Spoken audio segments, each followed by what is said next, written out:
गुरुजी, आज के अंक में हम बात करने जा रहे हैं मुंह के छाले। अक्सर मुंह के छाले जब भी हो जाते हैं, मैं अगर अपनी बात भी करूं, कभी हो गए थे तो बिल्कुल मुंह खोलना भी एक तरह से दुश्वार हो जाता है। कुछ खाना पीना तो बहुत दूर की बात है, बोलना चालना भी बंद हो जाता है। ऐसा लगता है कि मानो किसी ने कई सुइयां एक साथ चुभा रखी हो। तो ये बहुत विकट स्थिति बन जाती है। आखिर मैं जानना चाहूँगा कि मुंह के छाले एकाएक कैसे पड़ जाते हैं, इसके पीछे क्या कारण होते हैं, और अगर सही समय पर ध्यान ना दिया गया तो इसका क्या कोई दुष्प्रभाव भी होता है? देखिए, मुंह में छाले होने का मेन मकसद है आपके पित्त में तेजाब बढ़ गया जी।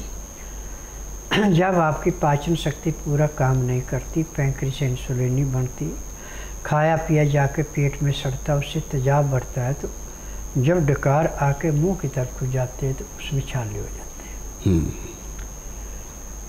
और इन छालों पे यदि किसी औरत को मासिक धर्म आ रहा है या किसी औरत के पेट में बच्चा है और आप बैठे, उसकी परछाई आपके ऊपर चली गई, तो आपको उससे कैंसर पैदा हो जाएगा जी। कैंसर जख्म पे, चोट पे, कहीं भी मासिक धर्मायु औरत की परछाई और बच्चा उसके पेट में, उसकी परछाई पड़ जाए तो कैंसर पैदा होता है। उदाहरण के तौर पे आपने कभी देखना है तो जिस औरत के पेट में बच्चा है उस औरत की परछाई की तरफ पेरे से सांप लेके रख दें जी। सांप आंधा होके मर जाएगा, वो वहाँ से हिल नहीं सकता। अच्छा, इतना ज़बरदस्त इसका प्रभाव होता है जी। अब जो छाले हो गए, इसका इलाज तो पूरे संसार में एलोपैथिक में तो है ही नहीं। उसमें ग्लाइसिन देते लगाने के लिए, बाकी एंटीबायोटिक खिला के उसको सुन करते हैं, ठीक नहीं होते। क्योंकि मेरे पास जो रोगी आ रहे हैं, मैं तो उनके तजर्बे पे कह रहा हूँ। जो मैं नाड़ी परीक्षण में पकड़ता हूँ रोगियों को, और जब वो कहते हैं मुझे 3 महीने हो गए खाना खाए, मुझे 4 महीने हो गए, लिक्विड भी मेरे से पूरा लिया जाता, तो जिस दिन वो आश्रम में आते उसी दिन पेट भर के खाना भी खा लेते हैं। तो सबसे आसान तरीका तो इसका यह है कि गाय के दूध को उबाली देकर उसको ठंडा कर लें। इतना ठंडा हो जाए कि आप उंगली डुबो के, ना आपको गर्म लगे ठंडा लगे। अब जैसे आपके पास 200 ग्राम दूध है तो आप 2 ग्राम कत्था लेके पानी में घोल के उस दूध में मिलाते हैं। अब उस दूध को मुंह में भर के, मुंह ऐसे ऊपर को उठा के ऐसे गिरारे करें जहाँ तक वो जा सकता जानते। 1 या 2 घुट तो ऐसे करके आप थूक दें, उसके बाद उसको सारे को पी लें। हर 3 घंटे बाद इस क्रिया को करेंगे तो इसके करने के बाद आप नमक मिर्च से खाना खा सकते, आपको दर्द नहीं होगा। और रात को सोते समय जो दूध के ऊपर मलाई होती है, ये मलाई उतार के ठंडी हो जाए तो जैसे बिस्तर पे चादर बिछाई जाती है, ऐसे अपनी जीभ पे जहाँ छाले है वहाँ पर उस मलाई को रख के अपने सो जाए, तो आपको मुंह में जो जलन पैदा हो रही थी, तकलीफ हो रही थी, वो नहीं होगी।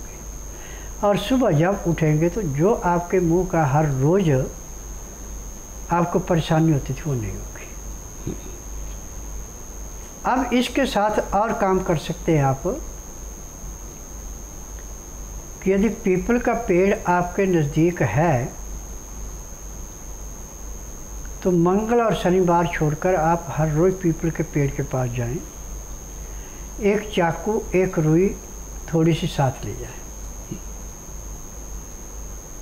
जहाँ पे पीपल के पेड़ की नर्म मुलायम छाल है वहाँ पे चाकू से गहरा चीरा लगाएं। जब चीरा लगाएंगे तो पीपल के पेड़ से दूध निकलेगा।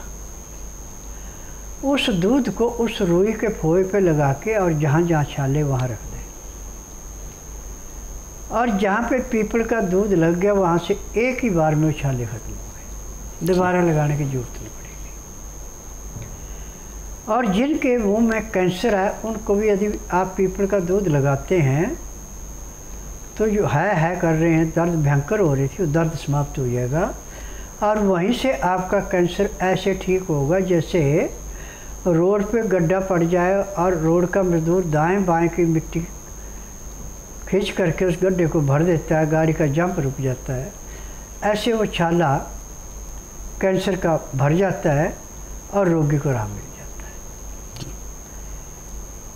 अब आपका पित्ता खराब होने का, लीवर को खराब होने का, पैंक्रियास को खराब होने का मुख्य कारण है आपकी चाय, चीनी, बिस्कुट, ब्रेड और जो आजकल बर्गर, पिज़्ज़ा, मोमो चला, ये चीज़ें अंदर जाके पचती नहीं हैं, आंतों में जाके ऐसे बैठती हैं जैसे पानी में पत्थर बैठता है।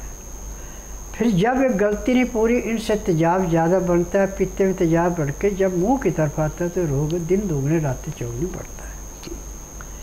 अब मेरे पास तो हर महीने ऐसे 15 से 20 मरीज आते हैं, किसी का इलाज 15 दिन, किसी का महीना होता है और वो पूर्ण रूप से स्वस्थ हो जाते हैं। जब उनको बताया जाता है कि अभी आगे परहेज रखना, जब तक वो परहेज रखते हैं तब तक तो ठीक रहते हैं, फिर जब परहेज तोड़ते हैं तो 4-6 महीने बाद फिर उनको तकलीफ होती है। फिर जब दोबारा आते हैं और उनको डांट लगती है, उसके बाद वो सौंध के खाना खाते हैं, परहेज करते हैं, तो दोबारा ज़िंदगी में उनको दोबारा डॉक्टर के पास जाने की ज़रूरत नहीं।